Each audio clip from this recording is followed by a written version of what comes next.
আমাদের বেঙ্গলি ব্রাইডদের ক্ষেত্রে বৃদ্ধি বা হলদি লুক কিন্তু খুবই গুরুত্বপূর্ণ একটা লুক। তাই আজকে আমি তোমাদের সাথে এমন একটা লুক শেয়ার করব যেটা তোমরা বৃদ্ধি কাম হলদি একই সাথে করে ফেলতে পারো। তো চলো বেশি অপেক্ষা না করে ভিডিওটি দেখা যাক। আর ভিডিওতে তোমাদের জন্য অনেক ডিটেলস নলেজ থাকছে, তাই ভিডিওটা শেষ পর্যন্ত অবশ্যই দেখো। আশা করছি তোমরা অনেক কিছু শিখতে পারবে। আর যদি ভিডিওটা একটু হলেও ভালো লাগে তাহলে তো কি করতে হবে তোমরা জানো। তাহলে চলো প্রথম আমরা নলেজগুলো শিখে নিই। প্রথমেই আমি খুব সুন্দর করে ফেসটাকে ক্লিন করে নেব। ফেস ওয়াশ দিয়েও তোমরা ক্লিন করতে পারো, আমি এখানে ওয়েট ওয়াইপস ইউজ করছি। তারপর মুখের চারপাশে যে সমস্ত ফেসিয়াল হেয়ারগুলো আছে ওগুলো অতি অবশ্যই তুলে দিতে হবে, না হলে কিন্তু ওই জায়গার মুখের মেকআপটা স্পট বা ব্ল্যাক দেখাতে পারে, সেটা কিন্তু পরে একদমই ভালো লাগবে না। এরপর টোনার ইউজ করে নিয়েছি, আমি এখানে অ্যারোমা ম্যাজিকের অ্যারোমেটিক টোনার ইউজ করেছি। তোমরা চাইলে তোমাদের কাছে যে টোনার আছে ওটা ইউজ করতে পারো। প্রথমে আমি একটা ওয়াটার বেস ময়শ্চারাইজার ইউজ করে নিব, কারণ বলো তো উইন্টার হোক বা সামার জলের প্রয়োজন আমাদের শরীরে সব সময়ই থাকে।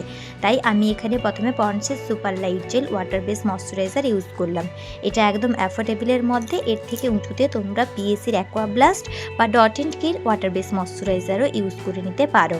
এবার অল্প ক্রিম বেস ময়শ্চারাইজার ইউজ করব ফেসটাকে ভালোভাবে ময়শ্চারাইজ করার জন্য, যাতে আমার বেসটা ব্লেন্ড করতে খুবই সুন্দর হয়। এখানেও আমি পন্ডসের ময়শ্চারাইজার ইউজ করছি। আসলে এই ময়শ্চারাইজার দুটো না আমার ভীষণ পছন্দের, তাই আমি বেশিরভাগ সময় এগুলোই ইউজ করে থাকি। তো যাই হোক, প্রথমেই আমি আজকে দেখো আইব্রো ড্র করে নিচ্ছি। এর পেছনে কিন্তু একটা কারণ আছে। তোমরা যারা বিগিনার্সরা হও হয়তো তারা আইব্রো ড্র করতে গিয়ে কোথাও উঁচু নিচু করে ফেললে, কিন্তু বেস মেকআপ করার পরে যদি তোমরা আইব্রোটাকে কোথাও উঁচু বা নিচু বা আনইভেন করে ফেলো, সেক্ষেত্রে কিন্তু তোমরা আইব্রোটাকে কারেকশন করতে পারবে না, কারণ অলরেডি তোমাদের বেসটা সেট হয়ে থাকে পাউডার দিয়ে। তাই আমি সাজেস্ট করব যারা বিগিনার্সরা আছো আমার ভিউয়ার্সরা, তারা অবশ্যই প্রথমে আইব্রোটাকে ড্র করে নেবে, তারপর আইব্রোটাকে এইভাবে ভালোভাবে ক্লিন আপ করে নেবে, যাতে তোমাদের যদি কোথাও উঁচু নিচু প্রোডাক্ট হয়ে গিয়ে থাকে তোমরা সেটাকে সুন্দরভাবে সেপ আউট করে নিতে পারো। তোমরা এইভাবে একবার করে দেখতে পারো, আমি কথা দিচ্ছি তোমাদের সত্যি অনেকটা হেল্পফুল হবে। আর যদি হেল্পফুল হয় তাহলে অবশ্যই কমেন্ট সেকশনে এসে জানিয়ে যেও। আচ্ছা, আগের দিনে আমার যারা কোশ্চেনের অ্যান্সার দিয়েছিলেন তাদের দুজনের নাম আমি এখানে দেখিয়ে দিচ্ছি, সঞ্চিতা লাইফস্টাইল এবং শ্যামলী আচার্য। যাই হোক, আজকে তোমাদের জন্য কোশ্চেন থাকছে, আজকে আমি কোনটা আগে করেছি, বেস মেকআপ না আইব্রো কারেকশন?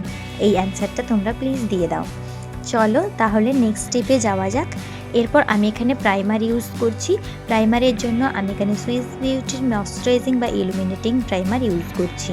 এবার কনসিলার নিয়ে আমি এটা ফরএভার 52 কালেক্টর প্যালেট ইউজ করছি, সেখান থেকে আমি ওর আনইভেন স্কিন টোনগুলোকে কারেক্ট করে নিব। মেকআপটা যদিও আমি উইন্টারের দিকে করেছিলাম, এখন একটু শীত কমে গেছে, তো এখন আমি তোমাদের সাথে শেয়ার করছি। তাও কিন্তু মেকআপটা আমি উইন্টারের দিকেই করেছিলাম, তাই এই স্টেপগুলো বেশিরভাগ উইন্টারের সময়ই যায়।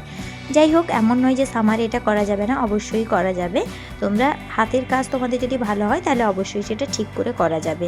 এখানে তোমরা দেখলে বিউটি ব্লেন্ডারটাকে যখন আমি চোখের নিচে ব্লেন্ড করলাম তখন ওটাকে চেপে নিয়ে ব্লেন্ড করলাম, যাতে সুন্দরভাবে ব্লেন্ড হয়ে যায়, কারণ চোখের নিচটা আমাদের ছোট জায়গা।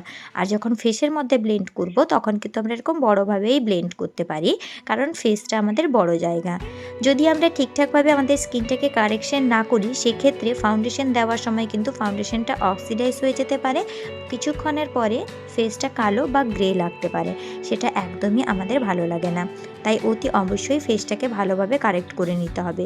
ফেসটাকে এমনভাবে তোমরা কারেক্ট করবে যেন ফেস এবং নেকের কালার একদম সেম লাগে। তারপরে আমরা ফাউন্ডেশন দেব। দেখো, মেকআপ করার সময় তো এক টোন আপ সবাই হয়ে যায়, কিন্তু অতিরিক্ত টোন আপ করবে না। দেখো, এখানে আমার ফেস আর নেকের কালার সেম হয়ে গেছে, তার মানে আমি কারেকশনটা ঠিক করেছি। এবার ফাউন্ডেশন নিয়ে এইভাবে তোমরা স্পট দিয়ে চেক করে নেবে যে কোন ফাউন্ডেশনটা ক্লায়েন্টের স্কিনে যাচ্ছে। তারপর ব্রাশ দিয়ে আমি অ্যাপ্লিকেশন করে নিই এবং তারপরে ব্লেন্ডার দিয়ে ব্লেন্ড করি। আমার মনে হয় এতে ব্লেন্ডটাও খুব চটজলদি হয়ে যায় আর ব্লেন্ডটা স্মুথলি হয়। তোমাদের যদি এটা ভালো লাগে তাহলে একবার অবশ্যই ট্রাই করে দেখতে পারো, আর ভালো লাগলে অবশ্যই ফিরে এসে আমাকে একটা কমেন্ট করে দিও। যাই হোক, একটা ফেসের সাইডে আমি ফাউন্ডেশন লাগিয়ে ব্লেন্ড করেছি, তারপর আরেকটা ফেসে লাগাচ্ছি। আজকে আমি ইউজ করছি সুপারস্টার ফাউন্ডেশন, যেটা আমার ভীষণই পছন্দের একটা ফাউন্ডেশন, যেটা 32 আওয়ার অবধি আমাদের মেকআপ মেকআপকে লং লাস্টিং করে এবং মেকআপটাকে ওয়াটারপ্রুফ আর সামার আসছে যেহেতু অবশ্যই সুয়েট প্রুফ রাখতেও সাহায্য করবে যদি তোমরা প্রপারলি এটাকে ব্লেন্ড করো। যাই হোক, তোমাদের সাথে কথা বলতে বলতে পুরো ফেসের ফাউন্ডেশনটা আমার ব্লেন্ড করা হয়ে গেছে। ফেসের সাথে সাথে কিন্তু নেক এবং ইয়ারকে কখনোই ছাড় দেবে না, আমি এটা তোমাদেরকে বহুবার বলেছি, না হলে মেকআপটা দেখতে একদমই খারাপ লাগবে। ইনসাইড কসমেটিক্সের এইচডি কনসিলার নিয়ে আমি এবার হাইলাইট করে নেব। অনেকে ভাবো যেগুলো লো ব্র্যান্ড হয়, মানে কম কম টাকায় প্রোডাক্ট দেয়, তাদের হয়তো প্রোডাক্টগুলো খারাপ নয়, কিন্তু ট্রাস্ট মি গাইস, তোমরা যদি ইনসাইড কসমেটিক্সের এইচডি কনসিলারটা ইউজ করো তাহলে তোমরা এই কনসিলারটার প্রেমে পড়ে যাবে। লাইক মি, আমি তো এইটাকে এখন ভীষণ ভালোবেসে ফেলেছি। যাই হোক, দুটো চোখের নিচে, কপালের ওপরে, নাকের ওপরে এবং থুতনিতে অল্প কনসিলার দিয়ে ব্লেন্ড করে নিলাম। এরপর আমি ইউজ করছি একটু চিক টিন্ট, আমার ন্যাচারাল একটু লুক দেওয়ার জন্য।